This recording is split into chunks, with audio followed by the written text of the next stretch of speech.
அருள்வான் படம்.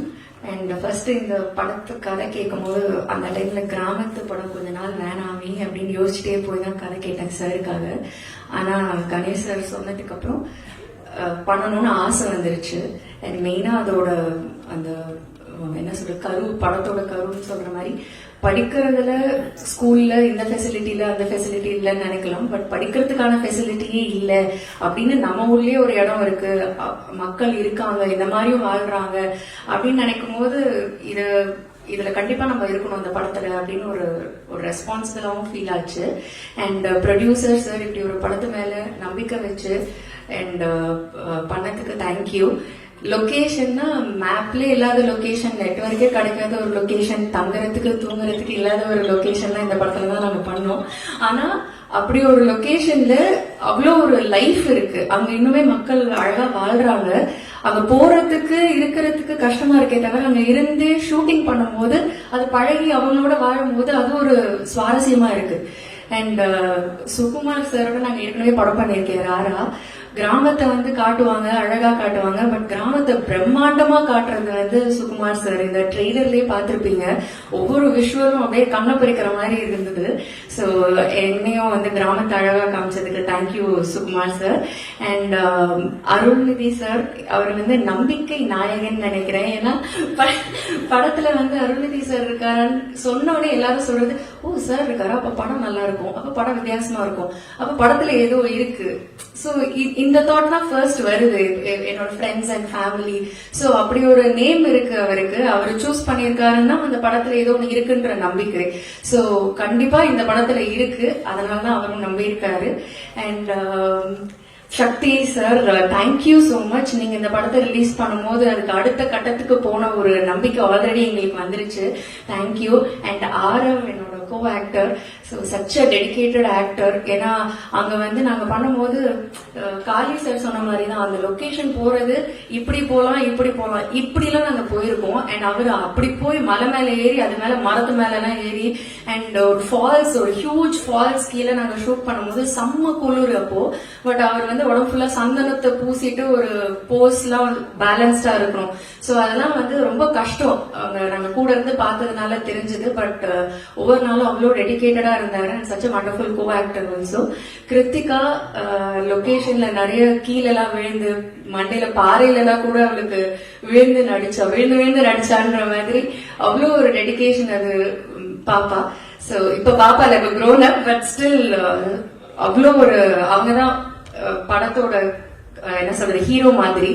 சோ எனக்கு இந்த படத்துல ஒர்க் பண்ணது ரொம்ப சந்தோஷம். வாய்ப்பு கொடுத்ததுக்கு நன்றி. GV Prakash sir, such a soulful music. Allipoove song repeat மோட்ல தான் கேட்கிறேன். I think he knows the way to people's heart. அவர் பாடினா டைரக்டா ஹார்ட்ல ஹிட் ஆகிடும். So thank you GV sir. And படத்தோட ஏடிஸ் எல்லாத்துக்குமே தேங்க்யூ. சாம், அசிஸ்டன்ட், அசோசியேட் எல்லா டிபார்ட்மெண்ட்லயும் சாம் இருப்பாரு. ஏன்னா அந்த லொகேஷன்ல ஒர்க் பண்றது அவ்வளவு ஈஸி இல்ல. நாங்க ஆர்டிஸ்டா எவ்வளவு கஷ்டமோ அதை விட கஷ்டம் டெக்னீஷியன்ஸ்க்கு, அவங்க ஓடிக்கிட்டே இருக்கணும். ஸோ பாதி பேர் கொஞ்சம் பேர் லொகேஷன்ல இருக்க முடியாமலே போயிட்டாங்க. அப்படி இருக்கும்போது கடைசி வரைக்கும் சாம்லாம் இருக்காரு. So thank you Sam. அண்ட் எல்லாருக்குமே ரொம்ப நன்றி. யாரையாவது விட்டுட்டேன் தெரியல. Thank you so much. Thanks for the opportunity. Thank you. அடுத்ததாக இயக்குனர் கணேஷ் விநாயகன் அருள்வான் திரைப்படத்திற்கு இந்த விழாவிற்கு வருகை தந்த பத்திரிகை நண்பர்கள், வானொலி நண்பர்கள், இணையதள நண்பர்கள், தொலைக்காட்சி நண்பர்கள் மற்றும் மேடையில் அமர்ந்திருக்கும் என்னோட படக்குழுவினருக்கும் எனது நண்பர்களுக்கும் என்னோட மனமார்ந்த நன்றியும் வாழ்த்துக்களையும் தெரிவிச்சுக்கிறேன். இந்த படத்தை சாதாரணமா கடந்து போயிட முடியாது. இதுல நிறைய வலிகளும் இருக்கு, துன்பங்களும் இருக்கு. தகராறு வீர சிவாஜி ஹைபர் கன்னடத்தில் பண்ண, அதுக்கப்புறம் தீர், இதுக்கப்புறம் அருள்வான். இந்த அருள்வானுக்கு முன்னாடி 4 படங்களையுமே நான் ஒரு ப்ரொடியூசர்ஸுக்கு கால் பண்ணி சான்ஸ் கேட்டு படம் பண்ண படம். இந்த படம் தான் எனக்கு ஒரு ப்ரொடியூசர் கால் பண்ணி படம் பண்ண சொன்ன படம். அதனால நான் அந்த ப்ரொடியூசரை நான் ரொம்ப ப்ரௌடா ஃபீல் பண்ணேன். சரவணன் சார் பத்தி சொல்லணும். அவர் ஒரு பிசினஸ் மேன். அவர் அவுட் ஆஃப் ஸ்டேஷன், இன்னைக்கு வர முடியல. அவர் சினிமா ரொம்ப ஃபேஷன் அவருக்கு. அதாவது ஒரு சின்னதா ஆரம்பிக்கப்பட்ட ஒரு படம் தான் இது. இது காளி வெங்கடன் லீடா வச்சு ஒரு சின்னதா ஒரு ப்ராஜெக்ட் பண்ணோம் சார் அப்படின்னு ஆரம்பிச்சோம். ஆரம்பிக்கும் போது ப்ரொடியூசர் தான் இந்த படத்தை கொஞ்சம் பெருசா ஆக்குனார். இல்ல கணேஷ் இது கொஞ்சம் பெட்டரா கொண்டு வாங்க, டெக்னீஷியனை பெரிய டெக்னீஷியனா கொண்டு வாங்க, ஜீவ் பிரகாஷ் உள்ள கொண்டு வாங்க அப்படின்னு இந்த படத்தை பெருசா கொண்டுட்டு போனாரு.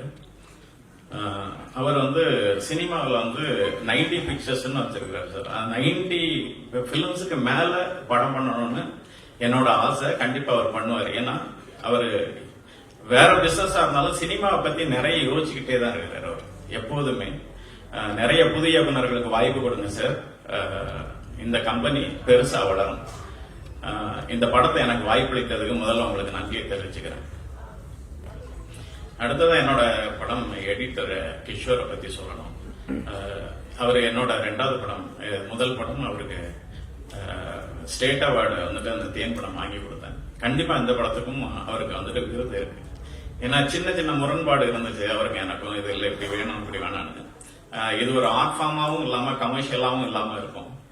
அதை ஒரு சரியா முழுமையா எனக்கு இந்த படத்தை பண்ணி கொடுத்தாரு. தேங்க்யூ கிஷோர். பெரிய செட் ஒர்க் இல்லாட்டாலும் சின்ன சின்ன ஒர்க்கா இருந்துச்சு. அது ரொம்ப லைவா டைரக்டர் இளையராஜா வந்துட்டு பிரமாதமா பண்ணி கொடுத்தாரு. அவருக்கு என்னோட நன்றியை தெரிவிச்சுக்கிறேன். படத்துல வந்துட்டு Leelavathi madam actually dance choreography பண்ணாங்க. அதுக்கப்புறம் ஆக்ஷன் ஒருன்னு வந்துட்டு ஃபைட் மாஸ்டர், காஸ்டியூமர் கணேஷ், இவங்க எல்லாருமே வந்துட்டு இந்த படத்துக்கு நிறைய ஒத்துழைப்பு கொடுத்தாங்க. முக்கியமா சொல்லணும்னா என்னோட இரு கரங்களா என்னோட உதவி இயக்குநர்கள் இருந்தாங்க. விஜய் வினோர், சாம் ஜோசப், மிதுன் ராஜ், சக்தி, முத்துக்குமார், குழந்தை வேலப்பன், கணேஷ்குமார், கிஷோர், இது எல்லாமே என்னோட இரு கரங்களா நின்று என் கஷ்டங்களை எந்த பாயிண்ட்லயுமே வந்துட்டு என்னை விட்டு வந்துட்டு விலகாம கடைசி வரைக்கும் கூட வந்து நின்றுகிட்டு இருந்தாங்க. இவங்க எல்லாருமே ஃபியூச்சர்ல மிகப்பெரிய இயக்குநர்களா வருவாங்க. அவங்களுக்கு என்னோட வாழ்த்துக்களை நான் தெரிவிச்சுக்கிறேன். அடுத்ததா சுகுமார், அவரோட நான் தொடர்ந்து காமிச்சுக்கிட்டு இருக்கிறேன். உங்க எல்லாருக்கும் தெரியும் அவர் என்னோட நண்பன் அப்படின்னு. என்னோட சைல்ட்ஹுட் ஃப்ரெண்டு தான். இந்த படமும் அப்படித்தான் வந்துட்டு பயணிச்சோம். உங்களுக்கு விஷுவல் பார்க்கும்போது தெரிஞ்சிருக்கும் அவன் எந்த அளவுக்கு எஃபர்ட் வந்துட்டு எடுத்திருப்பான் அப்படின்னு. இந்த கதையை வந்துட்டு நான் அவங்ககிட்ட சொல்லும் போதே ரொம்ப இம்ப்ரெசிவா வந்துட்டு அவன் தான் லொகேஷனை சூஸ் பண்ணான். இங்கெல்லாம் பண்ணிக்கலாம், இதெல்லாம் வந்துட்டு பெட்டரா இருக்கணும். இங்க வந்துட்டு காளி அண்ணன் சொன்ன மாதிரி எந்த நடைபாதையுமே போகாத இடங்களுக்குள்ளார வந்துட்டு புகுந்து போய் இந்த படத்தை எடுத்தோம். அதனாலதான் இந்த மாதிரியான ஒரு விஷுவல் வந்திருக்குது. இதுல வந்துட்டு எல்லாருமே கூட இருந்து கோஆபரேட் பண்ணாங்க. சோ அதனாலதான் நாங்க இதை வந்துட்டு பண்ண முடிஞ்சது. இல்லைன்னா கண்டிப்பா இந்த மாதிரியான ஒரு விஷுவலை கொண்டுட்டு வந்திருக்க முடியாது. நெக்ஸ்டா ஜிவி பிரகாஷ், அவர் நீண்ட நாள் நண்பர். நான் உதவி இயக்குனர் இருந்த காலத்துல இருந்து எனக்கு உதவி பண்ண மனிதர். எப்போதுமே எதுக்குமே தயங்காம எந்த நேரத்திலயும் என்னோட போனை வந்துட்டு அவர் அட்டன் பண்ணுவாரு. நான் இப்படி ஒரு படம் பண்றேன் அப்படின்னு வந்துட்டு சொல்லும் போது இது நாங்க வந்துட்டு இந்த சொல்ல முடியாத டிஜிட்ல தான் அவரோட பேமெண்ட் இருந்துச்சு. அதெல்லாம் அவர் பொருட்படுத்தாம பரவாயில்ல நீ நல்லா வாடா, ஒன்றும் பிரச்சனை இல்லை, இந்த படத்தை பெருசா நம்ம கொண்டு போய் சேர்ப்போம் அப்படின்றாரு. இந்த படம் மிகப்பெரிய வெற்றி பெற்றால் அதில் 50% அவரோட உழைப்பு இருக்கு. அப்படி ஒரு மியூசிக் பண்ணி கொடுத்திருக்கிறாரு. ரொம்ப நன்றி ஜிவி. அடுத்ததா கிருத்திகா சொல்லணும்.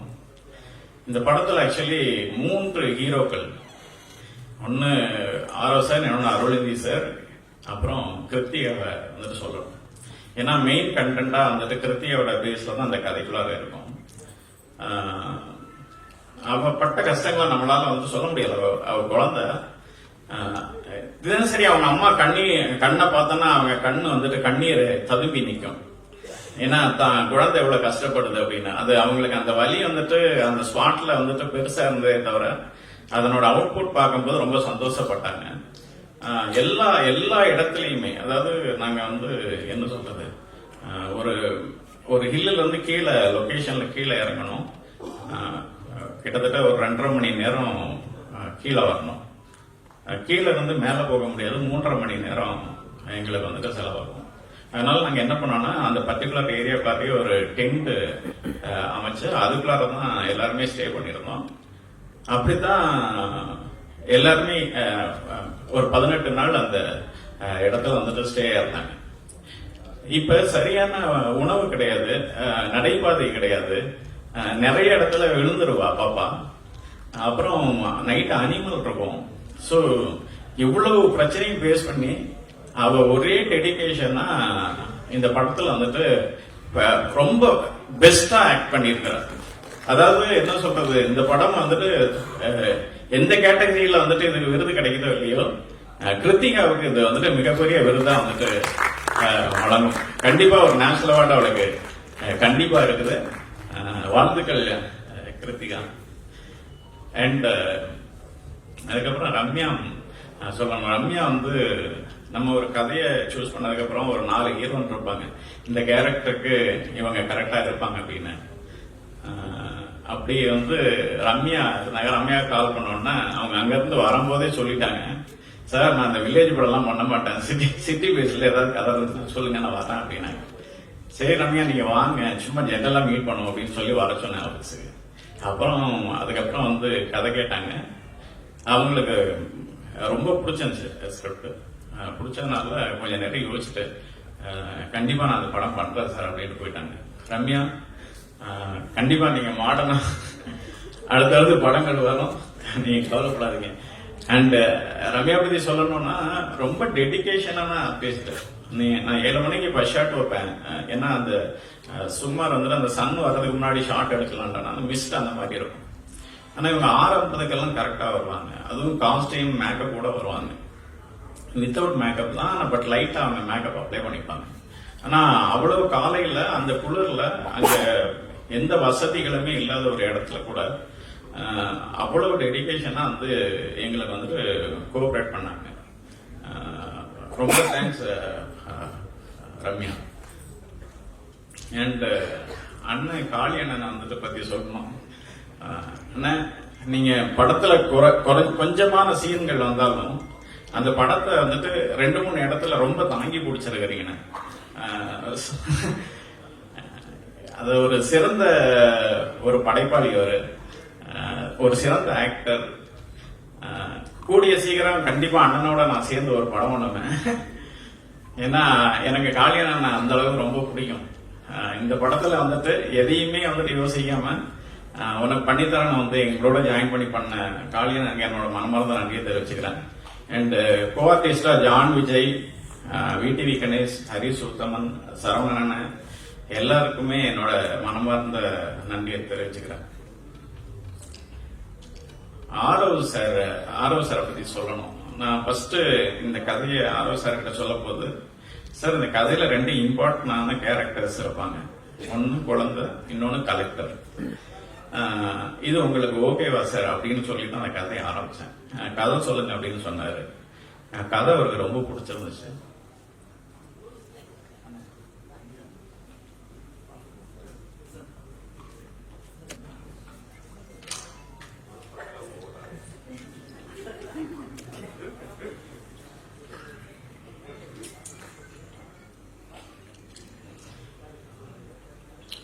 அவர் கதை கேட்டுட்டு, சார் இந்த கதையை நம்ம சொல்லாம வந்துட்டு யாரும் சொல்றது சார், எந்த இடமா இருந்தாங்க, இது வந்து ஒரு தனிப்பட்ட கருத்து கிடையாது, இது சொசைட்டிக்குள்ளார நடக்கிற ஒரு கருத்து இல்லை, அதனால நான் தாராளமா அந்த படத்துல நடிக்கிறேன்னு தான் இந்த ஸ்கிரிப்டுக்குள்ளார வந்தாரு.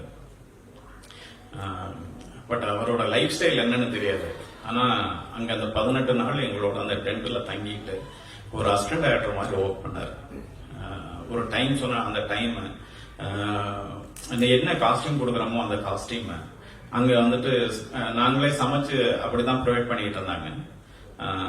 ஏன்னா அவங்க உணவு பழக்க வழக்கங்கள் எப்படி இருக்குன்றது தெரியாது, கொடுக்கற சாப்பாடை வாங்கி சாப்பிட்டுக்கிட்டு ரொம்ப டெடிகேஷனா அந்த படத்துக்கு ஒர்க் பண்ணாரு. இவர் வந்துட்டு முற்பகுதியில் அந்த படத்தோட ஃபர்ஸ்ட் ஹாஃப்ல இந்த மண்ணுக்கும் இந்த மக்களுக்குமான போராடுற ஒரு மனிதனா இருக்கிறாரு. இதனோட 2ஆம் பகுதி செகண்ட் ஹாஃப்ல இந்த சொசைட்டிக்கு போராடுற ஒரு மனிதரா தான் அருள் சார் இந்த படத்துக்குள்ள இருக்கிறாரு. ஸோ எந்த எந்த எதிர்பார்ப்பும் இல்லாம ஆரோ சார் இந்த படத்தை நடிச்சு கொடுத்ததுக்கு என்னோட மனமார்ந்த நன்றியை தெரிஞ்சுக்கிறேன். தேங்க்யூ ஆரோ சார். ஆக்சுவலி அருள் சாரை பத்தி நிறைய சொல்லணும். கிட்டத்தட்ட என்னோட 2வது படம் சாரோட. ஒரு 14 வருட நட்பு அவரோட எனக்கு. சாரை பத்தி ஃபர்ஸ்ட் வந்துட்டு நான் சொல்லிடுறேன். ரொம்ப எளிமையானவர், அவங்க எல்லாத்துக்கும் தெரியும். ரொம்ப அன்பானவர். அதாவது பெரியவங்க சிறியவங்கன்னு பார்க்க மாட்டாங்க, எல்லாரையுமே ஒரே மாதிரி நடத்தக்கூடிய ஒரு மனிதர். இவன் வெற்றி பெற்றவன், இவன் தோல்வி பெற்றவன் அப்படின்னு நினைக்க மாட்டாரு. நிறைய படங்கள்ல நீங்க ஹீரோவா நடிச்சிட்டீங்க. இப்போ நண்பர் கேட்டதுக்காக சிறப்பு தோற்றத்துல கலெக்டரா நடிச்சிருக்கீங்க. கலெக்டரோட அதிகார எல்லைக்கு உட்பட்டு அந்த பொண்ணை நீங்க படிக்க வைக்கிறீங்களா, இல்ல அதை மீறி அரசு விதிகளை மீறி தனிப்பட்ட முறையில அனுதாபத்தினால அந்த பொண்ணை படிக்க வைக்கிறீங்களா? அது மாதிரி என்னது உங்க கேரக்டரை பத்தி விரிவா சொல்லுங்க. அதை சொன்னா கதை சொன்ன மாதிரி ஆயிடும்ல. நான் பொண்ணை என்ன முயற்சி எடுத்து படிக்க வைக்கிறேன்றது அதை நீங்க படமா பார்க்கும்போது தெரியும். ஃபர்ஸ்ட் ஆஃப் ஆல் இதுல அவர் என்ன 5 நாள் தான் கூப்பிட்டாரு நடிக்க. அப்புறம் 5 10 ஆச்சு, 10 15 ஆச்சு. ஆனா எல்லா நாளும் ஒரே சம்பளம் தான் கொடுத்தாரு. நான் சீரியஸா சம்பளத்துக்காகவோ அதுக்காகவோ பண்ணல. அவர் கதை சொல்லும் போதே நான் அவர்கிட்ட சொன்னது நான் எவ்வளவு படங்கள் நான் இதுக்கப்புறம் பண்ணாலும் ஃபுல் ஃபிளெக்ஸ்டா நம்மள வச்சே படம் பண்ணாலும் இந்த மாதிரி ஒரு கதை எனக்கு என்னைக்குமே அமையாதுன்னு தான் நான் அவர்கிட்ட சொன்னேன். வெரி ஃபர்ஸ்ட் டைம் சொல்லும் போது நான் ரொம்ப யோசிச்சேன். இவர் பெருந்தன்மையா என்னமோ சொல்லிட்டாரு, எடுத்தோன்னே கேட்டோன்னே ஒத்துக்கிட்டேன் அப்படின்னு. நான் கண்டிப்பா ஃபர்ஸ்ட் பயந்தேன், ரொம்ப பயந்தேன். இது எப்படி இது இதாகுமா? ஏன்னா என்னால அவர் ஆரோவுக்கும் ப்ராப்ளம் வந்துடக்கூடாது, அவருனால எனக்கும் வந்துடக்கூடாது, அந்த சுயநலமும் இருக்கும்ல. அதனால ரொம்ப யோசிச்சேன். 2வது தடவை கேட்கும் போது அப்புறம் தான் டிசைட் பண்ண, சரி இது கண்டிப்பா இந்த மாதிரி நமக்கு அமையாது. அப்புறம் என் ஃப்ரெண்டு கண்ணன் ஒருத்தர் இருக்காரு, அவரும் என்கிட்ட சொன்னாரு, இது மாதிரி இது கண்டிப்பா பண்ணுங்க, நமக்கு நல்ல பேர் தான் கிடைக்கும். படம் பார்க்கும்போது எனக்கு ரொம்ப சந்தோஷமா இருந்துச்சு. கரெக்டான ஒரு படத்துல இருந்தோம். எனக்கு ஆக்சுவலா சுகுமார் சார் தான் அடிக்கடி சொல்லுவார், சார் நல்ல பேர் வரும் சார், நல்ல பேர் வரும் சார். யார் சார், உங்களுக்கா சார்ன்னு கேட்டேன். ஏன்னா விஷுவல் அவ்வளவு சூப்பரா இருந்துச்சு. அப்புறம் படம் பார்க்கும்போது அந்த நம்பிக்கை இருக்கு. இதுல நானோ ரம்யா பாண்டியனோ ஆரவோ ஹீரோ ஹீரோயின் அப்படிலாம் கிடையாது. ஆக்சுவலா அவங்க கிருத்திகா தான் இந்த படத்துல எல்லாமே. அவங்களை சுத்தி தான் எங்க எல்லாரோட கதையும். அது சார், நீங்க படத்துல நல்ல பேர் வரும் நல்ல பேர் வரும் சொன்னீங்க. வம்சத்துல இருந்து எவ்வளவு படம் நடிச்சாருங்க, இந்த பட தலைப்புல உங்க பேர் இருக்கு, அருள் அப்படின்னு, அருள்மான். இது நீங்க வந்த பிறகு பேரை மாத்தாங்களா, இல்ல முதல்ல வச்ச பிறகு உங்களை பேருக்கு தகுதி கூட்டாங்க? நான் ஒரு நாள் ஃபுல்லா இந்த டைட்டில் வேண்டான்னு அவர்கிட்ட அவர்கிட்ட டைட்டில் மாத்துங்க நானும் இருக்கேன், இதே டைட்டிலா வச்சீங்களா சரி வருமானு. பட் அவருக்கு பொருத்தமா பட்டுச்சு, அதை போய் நம்ம தடுக்க கூடாதுல்ல. இது வேற ஏதாவது சொல்ல மாட்டாரு. நீங்க வந்ததே லேட். அவர் எங்க இருக்காரு? நான் 9 மணிக்கு வந்தேன். கார்த்திக் ஒரு நிமிஷம். பல வெற்றி படங்களுக்கு உறுதுணையாக இருந்தவரும் அடுத்து விரைவில் இயக்குநராக அறிமுகமாக உள்ள இப்படத்தின் கலை இயக்குனர் லால்குடி இளையராஜா அவர்களை மதிக்கிறேன்.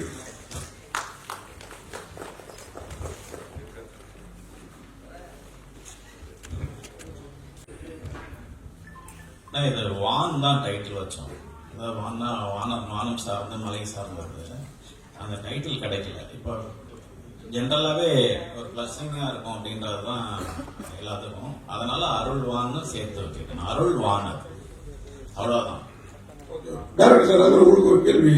நீங்க பேசுறப்போ காளிவெட் மனசுல வச்சு கதை பண்ண அப்படின்னீங்க. ஆனா ஹீரோன்றப்ப அருள்நிதி சாரையும் ஆரோவையும் சொல்றீங்க. அவரும் ஒரு ஹீரோ தான். இவங்க 2 பேரும் வந்ததுனால அவரை கம்மி பண்ணிட்டீங்களோ? அந்த மாதிரி இல்ல. அந்த ஸ்கிரிப்டே வேற வேற வேற ஸ்கிரிப்டா இருந்தது. சின்ன ஸ்கிரிப்டா இருந்தது. அதுக்கப்புறம் கொஞ்சம் ஸ்கிரிப்டை மாத்தி தான் இந்த மாதிரி. அதாவது ப்ரொடியூசர் விருப்பம் சின்ன படமா பண்ண வேணாம், கொஞ்சம் பெருசா பண்ணலாம், ஏன்னா ஃபர்ஸ்ட் ப்ரொடக்ஷன் பண்றதுனால கொஞ்சம் நல்லாவே பண்ணுங்க அப்படின்னு தான் இவங்க டெக்னீஷியனாகவும் ஜிவி பிரகாஷ், அருள் சார், ஆரவ் சார், அந்த மாதிரி ரம்யா மேம் எல்லாத்தையும் அந்த மாதிரி கொண்டு வந்தாங்க. அதனால அந்த படத்தை கைவிட்டுட்டு இந்த ப்ராஜெக்ட் ஸ்டார்ட் பண்ணோம். ஃபர்ஸ்ட் அண்ணனை கம்மிட் பண்ணியிருந்த ப்ராஜெக்ட் வேற. சோ அதனால தான் சொன்னா நான் அண்ணனோட மறுபடியும் கண்டிப்பா இன்னொரு படம் பண்ணுவேன். சார், ரொம்ப நாளைக்கு அப்புறம் ரம்யா பாண்டியன் யாருக்கு ஜோடி? ஆர்வ சாரோட.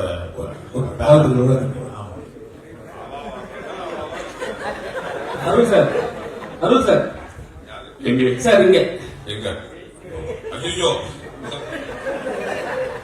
சார் கோடம்பாக்கத்துல வந்து அருள்வான்னா எல்லாருக்கும் தெரியும், அருள் இருந்து.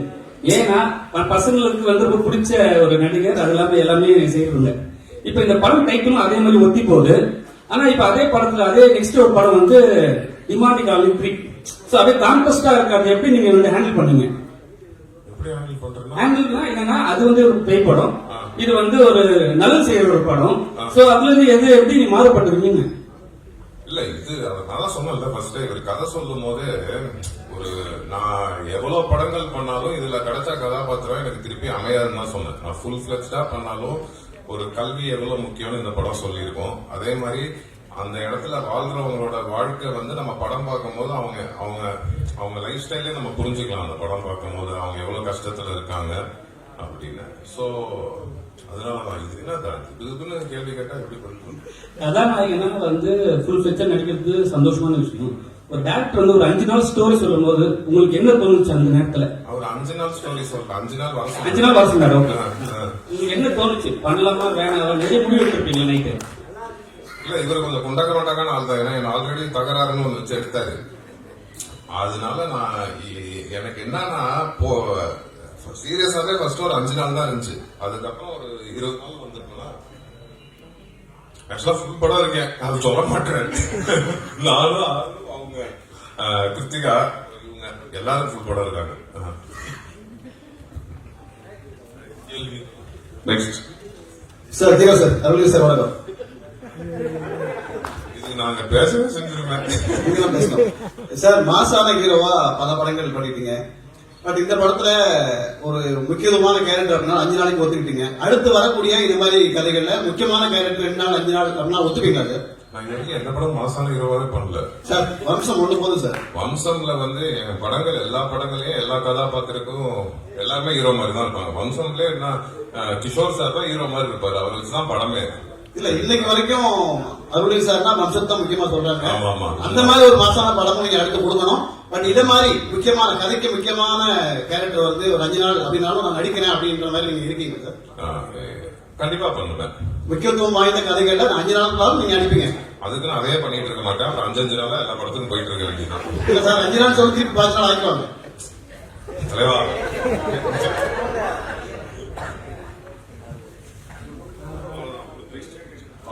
ஆரோக்கு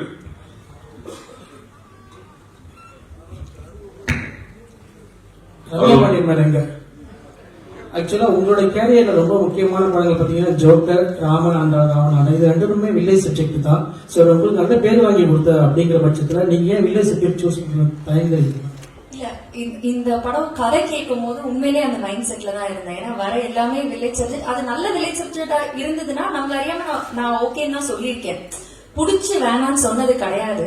பட் இந்த படம் முடிக்கும் போது என் மனநிலை எப்படின்னா வில்லேஜ் சப்ஜெக்ட் பண்றது எனக்கு பெருமையா ஃபீல் ஆச்சு. ஏன்னா ஒரு கிராமத்து மக்களை நம்ம ரெப்ரசென்ட் பண்றோம், அவங்களோட வாழ்வியலை காட்டுறோம். சோ அதுல நிறைய நுணுக்கங்கள் இருக்கு, அதுல ஒரு ரியாலிட்டி இருக்கு, ஒரு சோல் இருக்கு. சோ படம் முடிகிற டைம்ல நான் பெருமை தான் பட்டேன். சோ இப்ப அந்த மைண்ட் செட்ல இல்ல. கதை கேட்கும் போது உண்மையிலே நான் விட்ட போன்ல நோ தான் சொன்னேன். சோ இருந்தாலும் ஒரு வாட்டி கேட்க வாங்கினாங்க. தேங்க்யூ சார் திருப்பி வர சொன்னதுக்கு. சோ கதை கேட்டதுக்கு அப்புறம் எனக்கு ரொம்ப ஹாப்பியா. சோ இனிமே வில்லேஜ் படம் கண்டிப்பா கண்டிப்பா கண்டிப்பா. சார் ஆரோக்கியம் சார். சார் தமிழ் சினிமாவில் வந்து பெரும்பாலும் வந்து டபுள் ஹீரோ வந்து நடிக்கிறது வந்து ரேரா தான் நடிப்பாங்க. அருள்நிதி சார் கூட நடிச்சிருக்கீங்க. உங்களுக்கு எந்த அளவுக்கு எக்ஸ்பெக்டேஷன் இருந்தது? என்ன சவால்களால சந்திச்சீங்க? தமிழ்ல வந்து அந்த ஒரு இது இருக்குது, மல்டி ஹீரோ பண்றது வந்து ரொம்ப கம்மியா இருக்குது. But other languages Malayalam, Telugu, கன்னடாலாம் நிறைய பண்றாங்க. தமிழ்ல எனக்கு பண்ணணும்னு ரொம்ப ஆசை இருந்துச்சு. பட் இந்த கதை சொல்லும்போது வந்து அருள் சாரோட கேரக்டர் அப்போ வந்து யாருமே பிக்ஸ் பண்ணல. யாராவது ஒருத்தவங்க வந்து அது கொஞ்சம் ப்ராமினெண்டா இருந்தா அது நல்லா இருக்குமோ படத்துக்கு அப்படின்னு ஃபீல் பண்ணிட்டு தான் அது ஒரு 20 டேஸ் ஷூட் பண்ணதுக்கு அப்புறம் தான் அப்புறம் அருள் சார் உள்ள வந்தார். எனக்கும் அருள் சாருக்கும் ஷூட்டிங்ல நாங்க சேர்ந்து இது பண்ணவே இல்லை. ஆக்சுவலா செகண்ட் டைம் தான் அருள் சார் நானும் பார்க்கறேன். பட் படமா அது பார்க்கும்போது அருள் சார் அந்த கேரக்டர் பண்ணது வந்து இன்னும் அந்த படத்தையும் சரி அந்த கேரக்டரையும் அது வந்து பயங்கரமா எலிவேட் பண்ணிச்சு. ஸோ அது வரைக்கும் ஹாப்பி தான். அருள் சார் டைரக்டர் சார், இதே உண்மை கதைன்னு இது ஒரு தனிப்பட்டவருடைய கதையா அல்லது அங்க நடந்த இன்சென்டிவ் மாதிரி ஏதாச்சும் ஆ,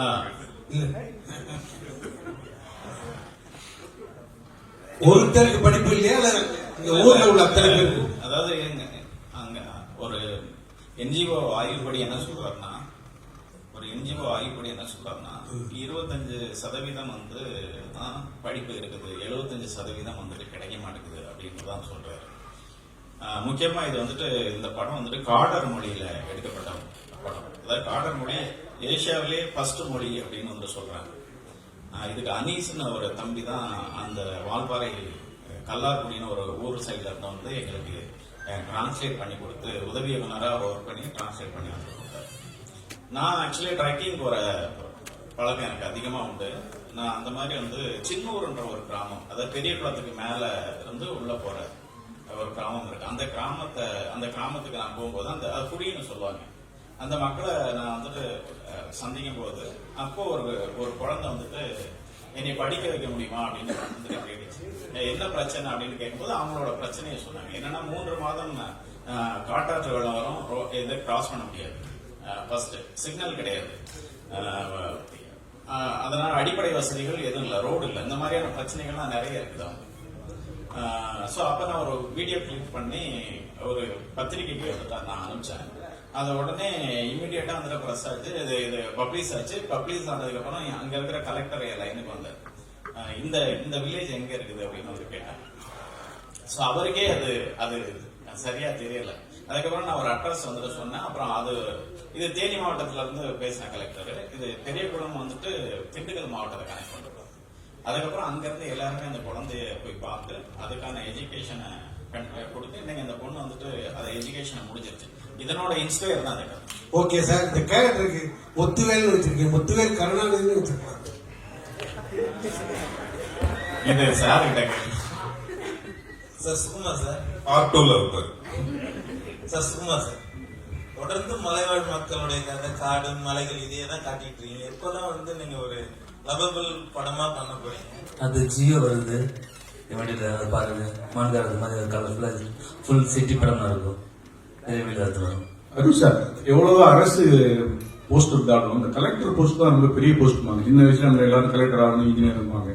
நிஜ வாழ்க்கையில இப்போ உங்களுக்கு சின்ன வயசுல உங்களுக்கு பிடிச்ச கலெக்டர்னா யார் சொல்லுவீங்க? யாராவது இப்படி நிறைய பேர் இன்ஸ்பிரேஷன் இருக்காங்க, எவ்வளவோ கலெக்டர் இருக்காங்க. எல்லார்கிட்ட இருக்கிற ஒரு நல்ல விஷயத்தையும் ரசிக்க வேண்டியதான். ஆக்சுவலா எங்க அக்காவுக்கு கலெக்டர் ஆகணும்னு ரொம்ப ஆசையா இருந்துச்சு. நான் எங்க அக்கா கிட்ட அதை சொன்னேன், அது நான் இந்த படத்துல நிறைவேற்றிட்டேன் பாரு, உனக்கு ரொம்ப பிடிக்கும். எங்க அக்கா ரொம்ப ட்ரை பண்ணாங்க ஆக்சுவலா. ஒரு படத்துல வந்து அருள்நிதி காரியங்கள் 2 பேர் இருக்காங்க. அருள்நிதி சார் இங்க பேசுறப்ப அப்படி ஜாலியா அப்படி பேசுவார். ஆனா நடிப்புன்னு வந்துட்டா வேற லெவல்ல இருப்பாரு. அவர் உள்ள வந்து இருக்கிறாரு. அதே மாதிரி காளியம் மட்டும் பாத்தீங்கன்னா ரொம்ப சாதாரணமா, நம்மளோட சாதாரணமா இருப்பாரு. ஆக்டிங்ல வேற லெவல்ல இருக்கும். உங்களுக்கு அந்த பயம் இருந்ததா? ஏன்னா நீங்க வந்து நல்ல நடிகர் தான், ஆனா ஒரு 2வது 3வது படத்துல இவங்களோட ஜாயின் ஆகிறப்ப நம்ம தூக்கி சாப்பிடுவாங்களோங்கிற ஒரு திங்கிங் உள்ள இருக்கும் இல்லையா? இது இல்லாம ரம்யா பாண்டியன் வேற, அவங்க கிளாமரும் சரி ஆக்டிங்கும் பிரமாதமா பண்ணுவாங்க. எப்படி ஃபீல் பண்ணீங்க? ரம்யா பாண்டியன் பார்த்து அருள் சார் கூட எனக்கு இல்ல போர்ஷன்ஸ் இல்ல, அந்த மாதிரிதான் படத்துல கதை அப்படி. அதனால அருள் சார் கூட நடிக்கிறது இல்ல. பட் காளி சார் கூட 2-3 இது இருந்துச்சு. அப்கோர்ஸ் ஒரு பயங்கரமான ஒரு ஆக்டர் அவங்க. அந்த கதையோட அந்த சீனோட போகும்போது ஐ திங்க் நாங்க டைம் லிமிடேஷன்ஸ் அதெல்லாம் இருந்தாலும் டக்குன்னு கரெக்டா பண்ணிட்டோம் அதை. பட் அது படமா பார்க்கும்போது சார் பண்ண அந்த போர்ஷன்ஸ் வந்து அவ்வளோ ஸ்ட்ராங்கா ஃபீல் ஆச்சு, பயங்கர எமோஷன்ஸ் ஃபீல் ஆச்சு. ஸோ அது அவர் ஜஸ்டிஃபை பயங்கரமா அதை பண்ணிட்டாரு. சார் லால்குடி இளையராஜா சார், நீங்க பேசுறப்ப தான் கேள்வியே கேட்ட பதில் சொல்லுவீங்க. மலை சார்ந்த இடமே நல்ல இயற்கையான இடம், ரொம்ப அழகா இருக்கும். நீங்க அங்க என்ன செட்டு போய் நீங்க விருதுலாம் பல விருது வாங்கினது, இந்த படத்துலயும் உங்களுக்கு விருது இருக்கும், உங்களுக்கும் சுகுமாருக்கும் கண்டிப்பா இருக்கும். உங்களுக்கு எல்லாம் ஆர்டர் செட்டு போடுறதுன்னு யார் சொல்றது? இல்ல அதான் தெரியாம செட்டு போட்டதுதான் அது ஆர்டர் நினைச்சிட்டு இருக்கீங்களா? நீங்க டிசைட் பண்ணிக்கிறீங்க. ஃபர்ஸ்ட் ஆர்டர் என்ன நீங்க கேட்டீங்கல்ல, கொஸ்டின் கேட்டிருக்கீங்கல்ல. ஆமா, செட்டு போட்டாதான் ஆர்டர். சார் நானும் பேசிக்கா ஒரு ஓவியம் தான், 10வது முடிச்சுட்டு வந்து ஓவியம் கல்லூரியில இடம் கிடைக்காம தான் பத்திரிகையாளர் மாறினேன். அதுக்கப்புறம் இடம் கிடைச்ச பத்திரிகையாளங்க ஒரு ஓவியனா இருந்துட்டு அந்த கேள்வி கேட்க கூடாது இல்ல. இப்ப ஆர்டர் ஒரு களம், அந்த களம் எங்களுக்கு மாட்டிருக்கப்ப அது எப்படி சார், ஒரே நிமிஷம். கேள்விங்கிறது என்ன சார்ந்து இல்ல, என் மூலியமா மக்களுக்கான விளக்கம். அவங்க இது இவ்வளவு அளவுக்கு நாளைக்கு தான் இருக்க மாட்டாங்க, உங்க அளவுக்கு குறைஞ்சபட்சம் என் அளவுக்கு.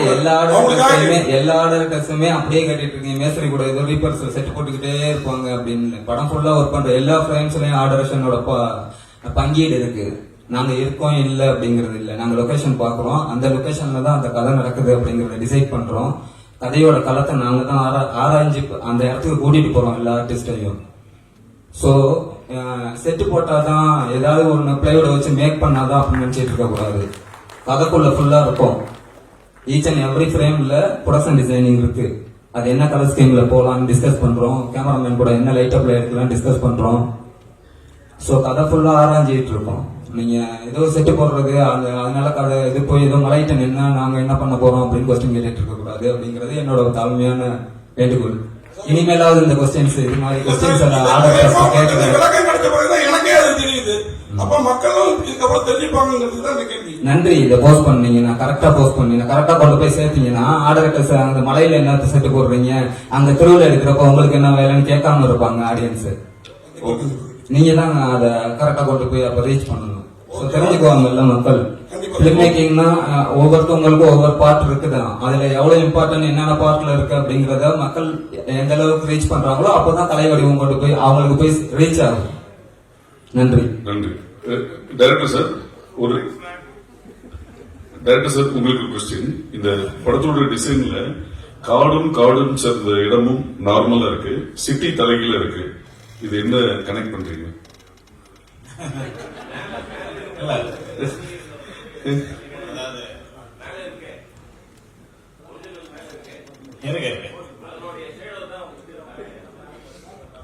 அதாவது கலெக்டரா ஒரு கலெக்டர்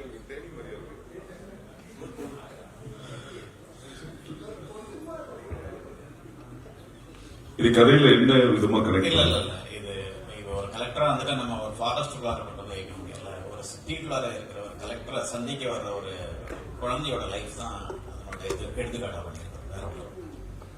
சார் அருள்வந்தி சார், இன்னைக்கு கல்வி 2026 பட்டி தொட்டின்னு எல்லா இடத்துலயுமே கல்வியை கொண்டு போய் சேர்த்திருக்காங்க. ஆனா இன்னமும் ஒரு சில மலைவாழ் மக்களுக்கு கல்வி கிடைக்கல, ஏழை எளிய மக்களுக்கு கல்வி கிடைக்கலன்னு சொல்லியிருக்காங்க. இதுக்கு என்ன காரணமா இருக்கும்னு நீங்க நினைக்கிறீங்க சார்? இதுக்கு காரணம் தெரிஞ்சா நீங்க வந்துருக்கேன். லட்ச கலெக்டரா இருக்க மாட்டேன். அந்த கஷ்டத்தை தான் இந்த படத்துல சொல்லியிருக்கோம். சோ இப்போ நிறைய இடத்துல நிறைய பேர் அதை செஞ்சுட்டு வராங்க. இதுவும் பேஸ்ட் ஆன் ட்ரூ ஸ்டோரி தான். இது உண்மையாவே எங்க நடந்தது, எந்த கலெக்டர் அதை செஞ்சாரு, எந்த ஊர்ல நடந்துச்சு, அங்க பேசிட்டு இருக்காரு. இது அது எல்லாமே இவர் சொல்லியிருக்காரு. அதை கேளுங்க, அதை ஒரு தடவை கேளுங்க. நிறைய பேர் ட்ரை பண்றாங்க. இன்னும் இப்ப எல்லா இடத்துலயுமே இப்படி இருக்குன்னு நம்ம சொல்ல முடியாது. எல்லா இடத்துலயுமே கல்வி போய் ரீச் ஆயிடுச்சு. சொன்னாரு இன்னும் 20% இடத்துல, ஆமா 25% வந்து இன்னும் கம்மியாயிருக்கும். சீக்கிரம் இன்னும் கம்மியாகும் நம்புவோம். சொல்லுங்க, அந்த based on true story. Sir, இப்ப ஒவ்வொரு நாங்க எல்லா மலை கிராமத்துக்குள்ளையும் போல இது கொஞ்சம் ஸ்டடி பண்ணும்போது, இந்த கதையை பண்ணும்போது ஸ்டடி பண்ணும்போது ஒரு குறிப்பிட்ட ஒரு 10 கிராமங்களுக்குள்ள போறோம். சில குழந்தைகள் வந்துட்டு ஒரு 20 கிலோமீட்டர் இல்ல ஒரு சில குழந்தைகள் வந்துட்டு ஒரு 20 கிலோமீட்டர் தாண்டி தான் வந்துட்டு ஸ்கூலுக்கு வந்துட்டு போறாங்க. அந்த குழந்தை திரும்பி வர முடியாது. ஏன்னா உங்களுக்கு ஃபாரஸ்ட் தெரியும், அட்டை இருக்கும், எலிஃபென்ட் இருக்கும், இது லப்பர்ட் இருக்கும். ஸோ இந்த மாதிரி நிறைய பிரச்சனை இருக்குது. இங்க சில இடங்கள்ல தான் உண்டு உறைவிட பள்ளிக்கூடம்னு இருக்கு. என்னன்னா அங்க ஹாஸ்டல் அவங்களுக்கு, அதாவது இவங்க வந்துட்டு மண்டே வந்துட்டு ஸ்கூல்ல கொண்டு போய் விட்டுறாங்க. சாட்டர்டே வந்துட்டு அந்த குழந்தைங்கள ரிட்டர்ன் வந்துட்டு அந்த பேரண்ட்ஸ் போய் கூட்டிட்டு வராங்க. இதுல இந்த சம்பவத்துல இந்த குடும்பங்களுக்குள்ளார, இந்த சொந்தங்களுக்குள்ளார ஏதாவது ஒண்ணு நடந்தா அந்த குழந்தைங்களுக்கு எதுவுமே தெரியறது கிடையாது. இதனோட வலி ஒரு பெரிய வலியாவே இருந்துகிட்டு இருக்குது. ஏன் 20 கிலோமீட்டர் போகணும், ஏன் இந்த இடத்துக்குள்ளார இன்னும் பள்ளிக்கூடம் வரலன்னா அங்க அடிப்படை வசதிகள் இல்லை. அங்க வந்துட்டு ஒரு டீச்சர் வந்துட்டு இங்க இருந்து போகணும்னா டிரான்ஸ்போர்ட் வேணும், வேவ் இருக்கணும். சோ அவங்க அனிமலை சமாளிச்சு போகணும். இங்க கீழே இருந்து தரைத்தளத்துல இருந்து நீங்க காட்டுக்குள்ளார போகணும்னா மினிமமா 15 கிலோமீட்டர் மேல போகணும். ஸோ அதுக்கு நிறைய ப்ரொசீஜர் இருக்குது. அது ஸோ இதெல்லாம் ஃபாலோ பண்ணி இன்னும் வந்துட்டு சரியான இடங்கள்ல வந்துட்டு சேரல கல்வி. இதை கொஞ்சம் கொஞ்சமா சேர்த்துக்கிட்டு இருக்கிறாங்க. இந்த மாதிரியான படங்கள் வந்துட்டு இப்ப மக்களை போய் ரீச் பண்ணும் போதும், அபிஷியல் ஆபீசர்ஸ் இதை பார்க்கும் போதும் அவங்களுக்கு ஒரு வந்துட்டு நல்லது நடக்கும் அப்படின்றதுக்காக தான் இந்த மாதிரியான ஒரு ஸ்கிரிப்டை வந்துட்டு நான் பண்ணிருக்கேன்.